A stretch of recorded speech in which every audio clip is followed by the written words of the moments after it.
This conference will now be recorded. Notice is hereby given that the annual town meeting for the electors of the town Cottage Grove will be held on Tuesday, April 15th, 2025 at 7 p.m. at the town hall located at 4058 County Road N in the town of Cottage Grove, Dane County, Wisconsin. All residents and interested parties are invited to attend. You may also join the meeting from your computer, tablet, or smartphone by GoToMeeting. Please keep in mind that due to the difficulty of identifying electors, no voting will be allowed by virtual attendees. I will call the meeting to order. We'll stand for the flag pledge. I Pledge allegiance to the flag of the United States of America and to the republic for which it stands, one nation, under God, indivisible, with liberty and justice for all. Thank you. First item is approval of the minutes of last year's annual town meeting. There were copies in the back for everyone. I move approval as presented. Motion by Duplay to approve the Seconded. minutes for April 16th, 2024 as presented, and Troy was the second? Richard Wood was the second. Any discussion on the motion? Hearing none, all those in favor signify by saying aye. Aye. Opposed, same sign. Motion carried. Are there any additions that you wish to make to the agenda? Yes, Is this where we get to speak or we gotta add to the agenda? you can add to the I agenda. would like to add to the agenda. First off, I want all of us to give a big round of applause to Mr. Chris Hampton. Thank you. Thank you so much. Steady hand on the helm. Good job. We try. I know. The other thing I wanted to bring up, we became aware today, and the deputy came by. There's a fox in the hen house. Someone came around to the back of our home and broke into the telephone box. Now, they may have thought it was a cable box, but they had tools and an intention. With what? I don't know. I think they were trying to disable whatever alarm system we might have had, through the phone or through the internet. They got the box open, they sort of ripped at the wires and then left. Now, this isn't easy to get to. We're off the road, it's behind the house. The deputy came by, made a report today. Just be mindful, be aware, we got a fox in the hen house. All right. All right, moving on. We have a presentation of the 2024 annual town financial statements by Johnson Block. Yes, thank you, Chris. My name is Jeff Osvog, and this is Carter Saudy. We're with Johnson Block and Company, and we conducted the financial audit for the town again this year. So similar to prior years, we're here to do a brief financial overview and then go over any questions you may have with regards to the financial statements for 2024. So we do have it shared up on the screen here. We also have copies in the back as well if you like a paper copy. Just going on to the next page. Prior to getting into the financials themselves, I briefly did want to go through the content of the audit report and other services that we provided along with the audit. So the main deliverable for our audit is the audit report itself. And so currently it is still in draft form. It is very close to being finalized with a couple of just final wrap-up things to complete there.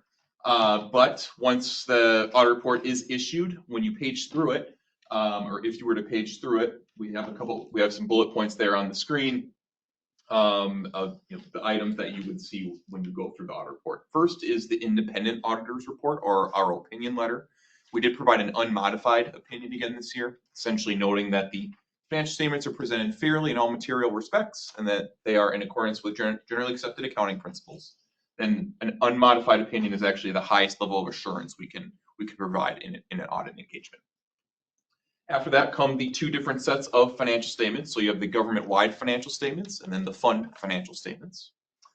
After that, there are required footnote disclosures that accompany the financials, and then in the back of the audit report are a few supplemental schedules as well.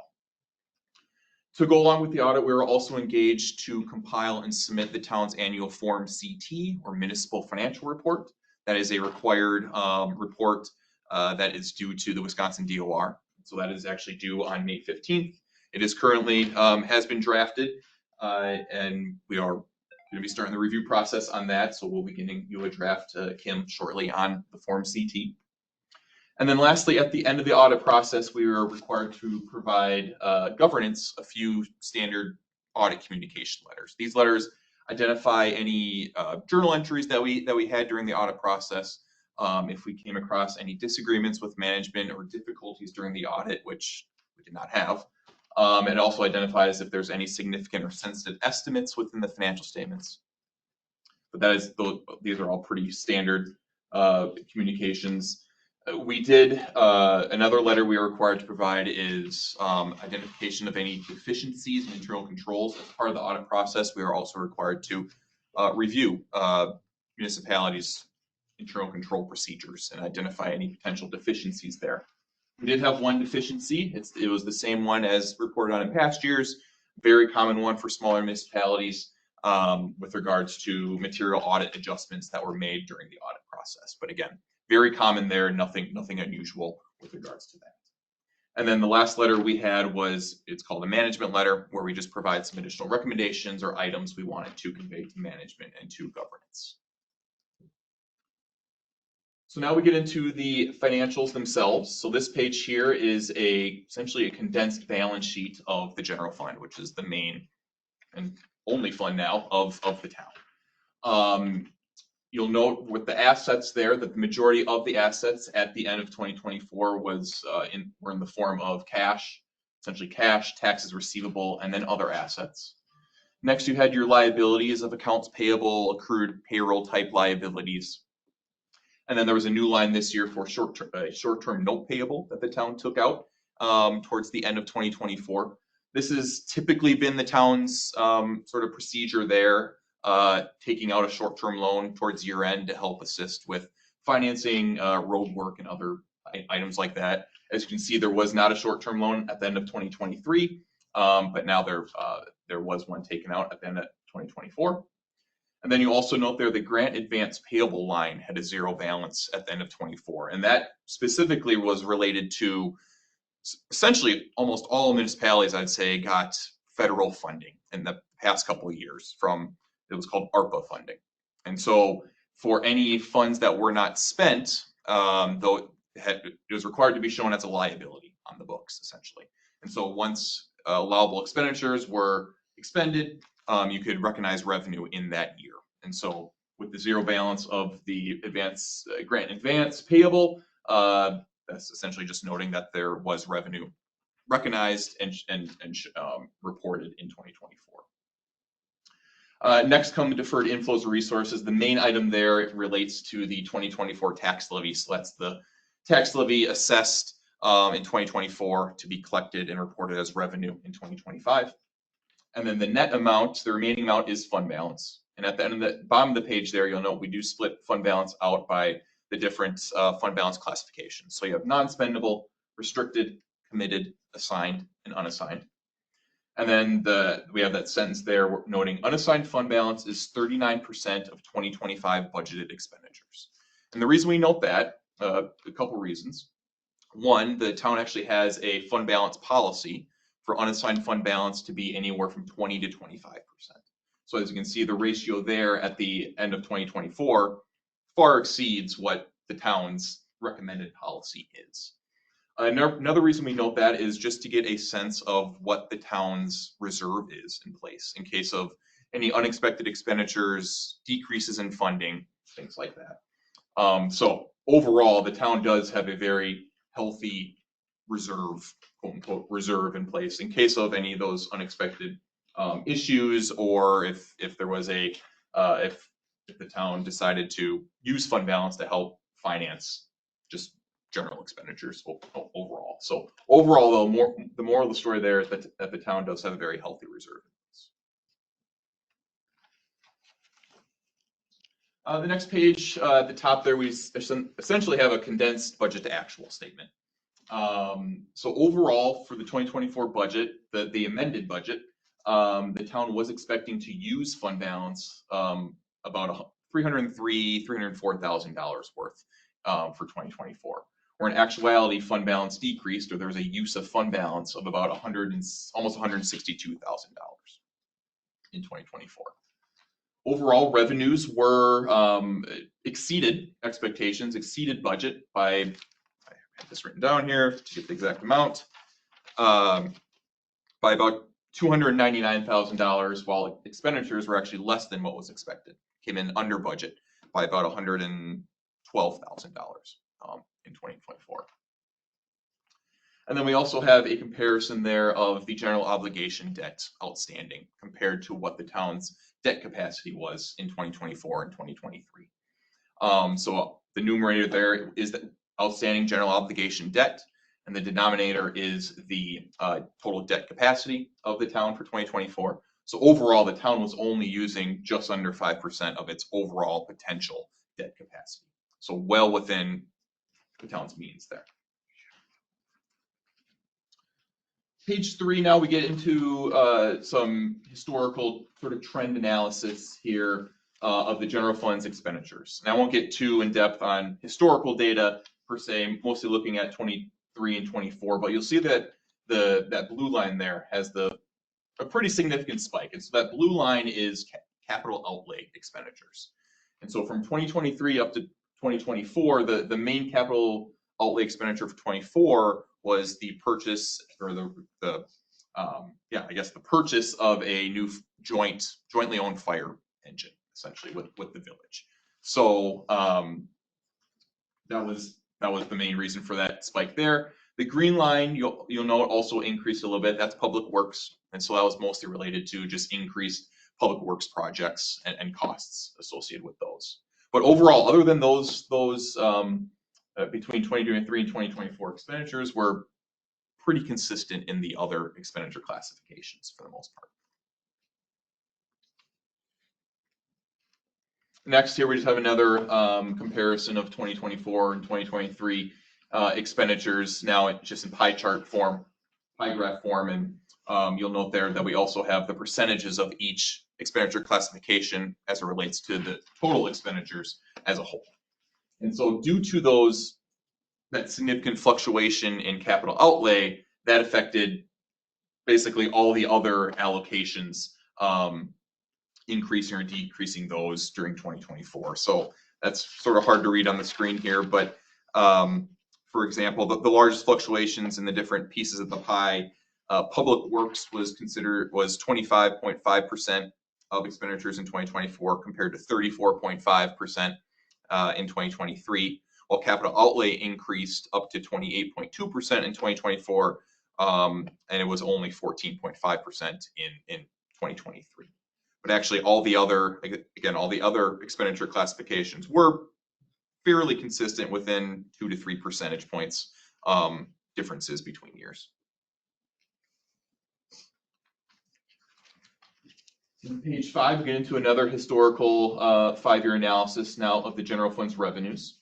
You'll note here that the majority of the 2 largest revenue sources of the town are tax revenues, which is the top line there, the top blue line, which tax revenues actually decreased from 2023 to 2024.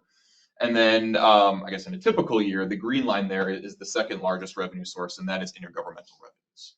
Those have been steadily increasing the past 4 years or so. Between 2023 and 2024, there was a new revenue source from the state, a new shared revenue source. So that was sort of an expected increase in some state aid for between 2023 and 2024. You'll also note that the other blue line with those fluctuations is the intergovernmental charges for services. And those sort of ups and downs are pretty consistent with the capital outlay expenditures from a couple slides ago. Because the intergovernmental charges are those charges that that the town is essentially getting reimbursed from, most notably the village. And so the village is essentially paying for their portions of, whether it's a new fire truck or whether it's, things like that. So it's pretty consistent with those fluctuations in the expenditures, because since the village is paying their share of the expenditures that came in.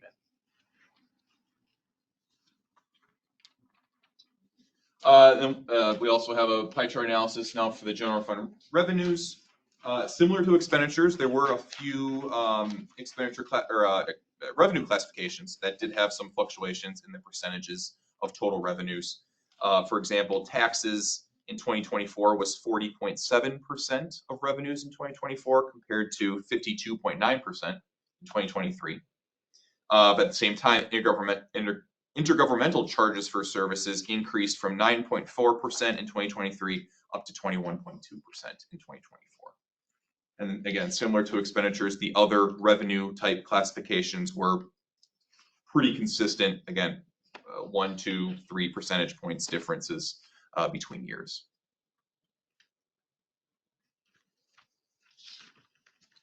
And then lastly, one final 5-year analysis, again, comparing the general obligation debt outstanding at the past 5 years compared to what the town's overall general obligation debt capacity was in those 5 years. So the debt capacity is the red line there, and the outstanding debt is the green line. So again, past 5 years, the town has been well within its overall debt capacity. One item I did want to point out as well, in the table below, we do note what the town's equalized value is. And the reason we have that included is because the general obligation debt limit is tied to the equalized value of the town in any given year. So essentially when the town's equalized value goes up, so equalized value being essentially the state's estimate of the fair market value of all the property within the town, essentially. So basically when that amount goes up, so does the town's debt limit, because the town's debt limit in any given year is 5% of equalized value. So again, when the equalized value goes up, so does the town's debt limit. But again, past 5 years have been well within the overall debt capacity. But that is actually the last page of our presentation. I did want to say thank you to Kim and Amber for your assistance during the audit this year. We really appreciate that, keeping things moving there. And then Chris, just for been in the audit for 10 plus years now, and so it's been a pleasure working with you for those 10 plus years, and I really appreciate your help. So thank you for that. With that said, are there any questions for us with regards to the financials or the audit this year? Yeah, you said that our rainy day fund basically was 38%. Is that what you said? 39%. Yeah. Do you think that's a good idea to be that high? No. 25 is. I know that, but how did we get there? You can't tell, right? I mean, it's just, yeah, fund balance. It depends on the year, but fund balance sort of, and it also, because we are comparing that to budgeted expenditures, like 2025 budgeted expenditures. So it sort of depends on the outlook of that next year. So if budgeted expenditures were expected to be greater than what the board approved for 2025, then that ratio would decrease. So it does sort of depend on the year and on the budget side, but at the same time, it depends on the year for what actually happened in those years. And so it sort of seems like maybe fund balance, or again, this year, fund balance decreased $162,000. So, I mean, we usually recommend that ratio. So again, the town's policy is 20 to 25%. Right. We usually recommend that to be anywhere from 15 to 25%. So the policies there are pretty consistent, but so it really is up to the board's discretion as to if you want to have that much in reserve or not, or maybe use some of that unassigned fund balance to, again, like I mentioned, maybe pay for expenditures to try to bring it down a little bit. We did spend quite a bit last year. Right. But two things. First of all, this year's budget is lower than last year's. So the percentage went up because the budget went down, because the actual amount is down. But I mean, it actually, you never really know where you're at until the end of the year and you see how much your revenues exceed your expenses. And so Yep. you either gain or lose on it every year, depending on how your year comes out. And like I said, in Right. your 24 budget, you were already projecting to use $304,000 worth of fund balance, but Right. you only used 162. So you still used it, but it Well, just depends, like you because we said. had money left over again last year, so that, it flows right back into the pot. Even though we used it, more flowed back Right, in exactly. again. Yeah. So So where do we stand money left over for this year? You tell us that, or what's, your What do we total, have? your total unassigned funds are about 1.4. I'll have to Yep. figure out for you what 25% of this year's budget would be, and then if you want to go drop down to 25, that'll tell you how much you could spend. Yeah. You could well, spend me your fund personally, balance. I'd rather go to 15%. Basically, I don't see, that's taxpayer money in my opinion. Right. My Yeah, and opinion. that's definitely a board discretion item, but I've seen it, as low as 15. I've seen it around this for at other municipalities too. So it's really the prerogative of boards, what they want to do. So The equalized value went up by almost $100 million. Is that all the new houses that have just been built? probably, I would think. Again, that comes from the states. That's their estimated fair market value of the property of the town. So yeah, if there are new developments or things like that, that would definitely factor into, I would say, that what the equalized value estimated. But it's also inflation. Yeah. Yep. Yeah. Yeah. So there's probably I don't know the exact calculations of how they come up with that, No, but there's definitely multiple factors. I'm sure that All the values of the property's gone skyrocketing. exactly right. Yeah. Just the markets and all that kind of stuff too. So. Any other questions? Thank you. Yeah. Very Thank much. you. Thank you. For the fine work that you've done for us. Of course, our pleasure. Next, we have the Dane County Sheriff's Office update. We have Sean is here. Yep. How you doing, guys? I'm Deputy Sean Shotliff. Work for the Township of Cottage Grove. Been assigned here for about a year and a half now. So I've had a super long, I guess, working relationship with you. But congrats on what you've done here. Sounds like a lot of people super appreciative of what you've done. So it's been a pleasure working with you. But so Lieutenant Moore was unable to be here tonight. He had a prior obligation, so he sends his best, which is me. So looking at the stats here, again, we pride ourselves in traffic. Traffic is a proactive policing model. We're getting out there. Traffic stops. Not only are we enforcing traffic laws, but we're also getting, all that additional stuff, OWIs, drugs, warrants, that kind of stuff. Okay. Followed closely by property checks and then just generalized dispatch calls, which are a whole bunch of different calls that we get assigned throughout our shifts. I do want to hit on a couple things. The speed boards. I wasn't expecting that when I got the spot, and they are such a huge advantage for us and an awesome tool. We get to focus on highly traveled routes that, we get a lot of complaints, stuff like that. So we can really focus on those areas. So I don't know who came up with that idea. That was a great idea. And I know Dan does a really good job of staying on top of them, changing batteries out, and keeping in contact with us over that stuff. As far as just like, I guess, my recommendations for the township residents, a couple things we're seeing. Continue to focus on and passing down to the residents to keep vehicles locked. If they're running, stuff like that, we're seeing a high trend in that. That's picking up again. Vehicle thefts, and then also fraud calls. Fraud calls are ever changing. I heard one this past week where they were They had this guise of being somebody from the government and, I don't know if you guys seen the tolls, like you're getting messages like unpaid yeah. tolls.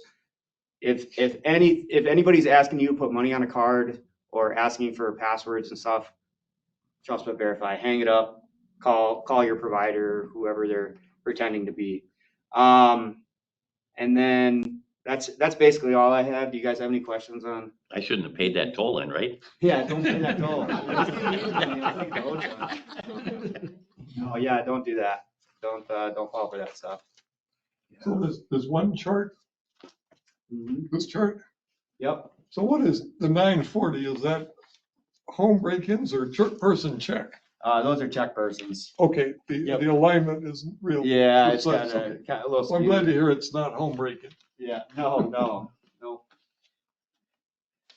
Vacations. Yeah, vacations. That's really what it boils down to. Check properties. And is that a problem for you guys? I mean, I see you have the number that we can call or Yeah, email to. absolutely. I know, you can email the township and then they can set up, vacation property checks and we'll check them every shift, once a shift. So if there's 2 people on, we can check it on first shift and then we'll also check it on second shift. So we should check. There's a form on the website you can Yep. fill out. Okay, And just send us the dates you're leaving, dates you'll get back, and we'll check it twice a shift. thank you. And tell them if you expect anybody there Right. in the meantime. Yeah, or lights on, stuff like that. 'cause Oh, we'll take it serious. We'll check, we'll look into it. Thank you. All right. Appreciate it. Be safe. Yeah, thank you. Sorry about your house too. Next, we have to set the date for next year's annual town meeting. The third Tuesday will be April 21st, if that's the date you want to continue having it. Might as well. Is that a motion? Yes, it is. Motion by Duplay, is there a second? Second. Second by Fogger to set next year's annual town meeting for April 21st, 26. Is there any other town business? Any questions? I'm glad. Move we adjourn. Motion by Duplay. Is there a second? No second. Second by Richard Woods. No, this may Oh, have that was. That's our new I suppose I should have these checks. By Troy. All those in favor signify by saying aye. Aye. Opposed? Motion carried. Thank you. Okay. Now we gotta go back over, finish up what we're doing. Probably So I understand you're